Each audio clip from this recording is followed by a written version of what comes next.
बिस्मिल्लाहिर्रहमानिर्रहीम। बोलते कालम के साथ मैं आमिर रज़ा खान। और ईरान ने नए ड्रोन्स जो हैं हमले शुरू कर दिए हैं और आपने हरमज़ में एक जहाज़ पर ड्रोन्स जो हैं फायर किए हैं, जिसको अमेरिकन ब्लॉकेड या अमेरिकन डिस्ट्रॉयर्स ने तबाह किया है। ये मैं नहीं कह रहा, इसराइल इस वक्त चीख चीख कर कह रहा है। इसराइल के तमाम मीडिया, चाहे वो टाइम ऑफ इसराइल हो या जेरूसलम पोस्ट हो, वो ये बयानिया बना रहे हैं कि ड्रोन्स हमले ईरान ने ख़त्म नहीं किए हैं और आपने हरमज़ में अभी भी जंग जारी है। असल में इसराइल का मुतमईन नज़र तो ये है कि ये जंग बंद ही ना हो, आपने हरमज़ कभी खुले ना, गल्फ़ कमज़ोर से कमज़ोर होता चला जाए और वो उस पर अपना ग्रेटर इसराइल बनाता चला जाए। इसीलिए आपको इसराइली अखबारों के अंदर या इनके प्रो इसराइली नज़रियात पर मुश्तमल जो इंटरनेशनल मीडिया है उसके अंदर ऐसी खबरें मिल रही हैं कि ईरान ने मज़ीद ड्रोन फायर किए। आपने हरमज़ में तजारती जहाज़ों पर जो कि नाकाबंदी और ब्लॉकेड के बावजूद अपना सफ़र जारी रखे हुए थे।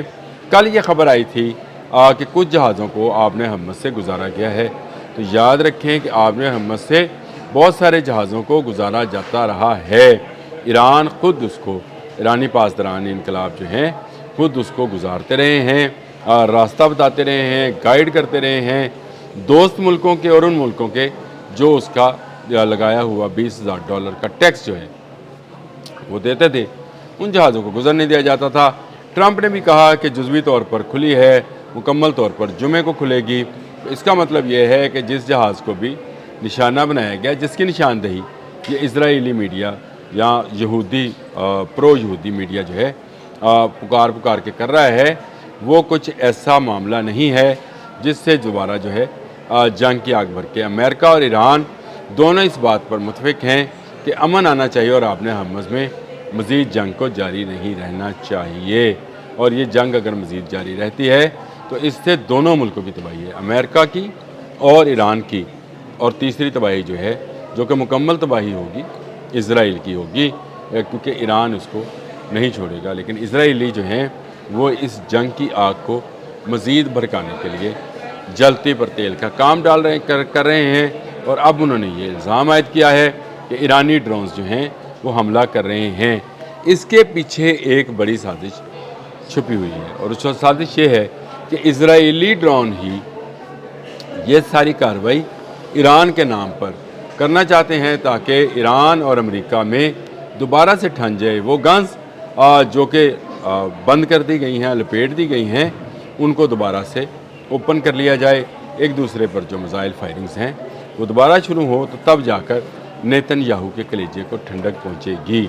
इसलिए जिस तरह से इन्होंने फॉल्स फ्लैग ऑपरेशन सऊदी अरब पर किया था और उसके जो ऑयल रिफाइनरी थी और उसके जो ऑयल डिपोज थे उन पर हमला किया था, जो बाद में खुला ये कि ये जो अनआइडेंटिफाइड प्रोजेक्टाइल्स हैं ये ईरान से नहीं आए हैं। ईरान ने फौरी तौर पर इसकी तरदीद जारी कर दी थी। इसके अलावा भी मुख्तलिफ ममालिक में जो हमले हुए पेट्रोकेमिकल्स पर और वाटर डिसल्टेशन पर, इन पर भी ईरान ने तरदीद जारी की थी कि उन्होंने हमला नहीं किया। तो ये कहाँ से आए? कहीं कहा गया कि शायद पेट्रियट जो था वो उल्टा चल गया, जिसने किसी इबादतगाह को नुकसान पहुँचाया। किसी जगह कहा गया कि शायद गलती से जो है वो ड्रोन भटक कर लगा।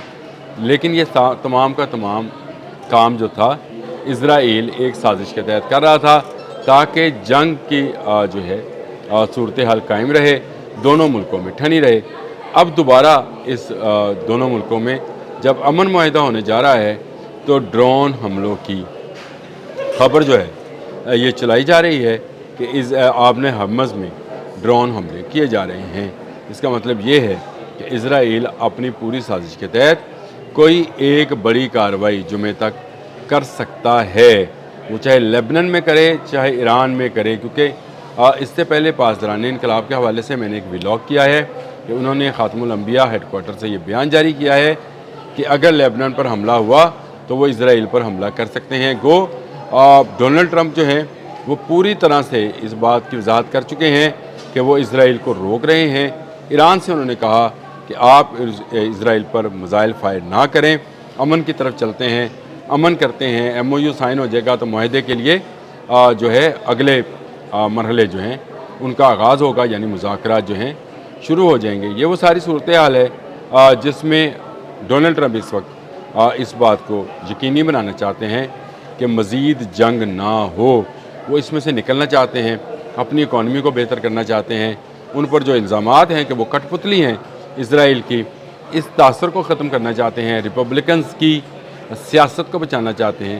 آنے والا جو دن نومبر میں جو ان کا مڈ ٹرم الیکشنز ہونے ہیں، اس میں اپنی پارٹی کی ساکھ کو بچانا چاہتے ہیں، امریکہ کے سپر پاور نمبر 1 کے امیج کو دوبارہ بحال کرنا چاہتے ہیں۔ اس لیے چاہتے ہیں کہ جتنی جلد ہو یہ مذاکرات مکمل ہوں، وہ اس کا نعرہ لگا سکیں کہ انہوں نے ایران کو ایٹمی ہتھیار حاصل کرنے سے روک دیا ہے، اور یہی ان کا مطمع نظر تھا۔ مطمع نظر ان کے 4-5 بدلتے رہے ہیں، اس پر وہ you turn per you turn, یعنی اب تو یو ٹرن نہیں کہنا چاہیے ٹرمپ زگ زیگ۔ میرے خیال سے ٹرمپ زگ زیگ جو ہے وہ اس کو کامیابی قرار دے دیں گے، لیکن اسرائیل اس کے مقابلے میں سب سے بڑی رکاوٹ ہے۔ اب بھی جو حملہ ہوا ہے جس کا کہا جا رہا ہے، اور اسرائیلی اخبارات میں اور میڈیا ہاؤسز میں ہی اس کا شور مچایا جا رہا ہے، اس سے نظر آتا ہے کہ اسرائیل آنے والے دنوں میں کوئی بڑا حملہ لیبنان پر کرے گا، جس کا جواب اس کو ایران سے دیا جائے گا۔ اور اگر یہ ہوا تو وہ جو MOU سائن ہوا ہے، جو سیز فائر ہے، اس میں تعطل آ سکتا ہے۔ اللہ نہ کرے یہ تعطل آئے، لیکن اگر سیز فائر کی اسی طرح سے خلاف ورزی ہوتی رہی، ایران نے پلٹ کر اسرائیل کو جواب دیا، تو امریکہ کیا پھر بھی مذاکرات کرے گا؟ ویسے امریکن صدر ڈونلڈ ٹرمپ نے یہ اسرائیل سے کہا ہے کہ وہ تنہا بھی رہ سکتا ہے، یعنی اسرائیل جو ہے اس کو چھوڑا جا سکتا ہے، امن کو نہیں چھوڑا جا سکتا ہے۔ یہ ڈونلڈ ٹرمپ کی بڑی واضح بات ہے، اور پہلی مرتبہ ہم نے کسی امریکی صدر کے منہ سے ایسے الفاظ سنے ہیں کہ وہ اسرائیل کو مزید قبضوں سے اور مزید حملوں سے روک رہا ہے۔ ڈونلڈ ٹرمپ کا میں ابھی بیان دیکھ رہا تھا جس میں اس نے کہا کہ ایک شخص کے لیے پوری بلڈنگ کو تباہ کرنا کسی صورت قابل قبول نہیں ہے۔ بیروت پر جو حملہ کیا گیا وہ ایک شخص کے لیے تھا جس کا تعلق حزب اللہ سے تھا، خیر شہید وہ بھی نہ ہو سکا، بلڈنگ ساری کی ساری تباہ ہو گئی، اور اس پر جو ہے ڈونلڈ ٹرمپ جو ہیں برہم ہوئے۔ اب اسرائیلی اخبارات جو ہیں وہ اس بات کا پروپیگنڈا کر رہے ہیں کہ آپ نے ہرمز میں کسی جہاز پر ڈرونز فائر ہوئے ہیں جسے امریکی انٹرسیپٹرز نے روکا ہے، اور امریکی انٹرسیپٹرز جو ہیں ان کے روکنے کی خبر جو ہے اسرائیلی اور پرو اسرائیلی اخبارات میں جو ہے وہ بڑے کہتے ہیں جوش و خروش سے نشر کی جا رہی ہے، تاکہ اس جنگ کی آگ کو مزید بھڑکایا جا سکے۔ تو آپ نے ہرمز میں اس وقت تک تو امن ہے، لیکن اس میں ایسی خبروں کا آنا جو ہے اس امن میں خلل ڈال سکتا ہے۔ یہ جو چھوٹی چھوٹی ہمیں ڈرونز کی لہریں اسرائیل کی جانب سے نظر آ رہی ہیں، یہ بڑے طوفان کو بھی جنم دے سکتی ہیں۔ اس سے ہوشیار رہنا ہے امریکہ کو، ایران کو، پاکستان کو، بلکہ پورے جہان کو، کہ اسرائیل جیسا کیا کہیں سازشی ملک جو ہے وہ اپنی کوئی نہ کوئی خباثت جو ہے ضرور کر سکتا ہے۔ کمنٹس باکس میں ضرور بتائیے گا کہ کیا آپ میری باتوں سے متفق ہیں۔ اب تک کے لیے اتنا ہی، اللہ حافظ۔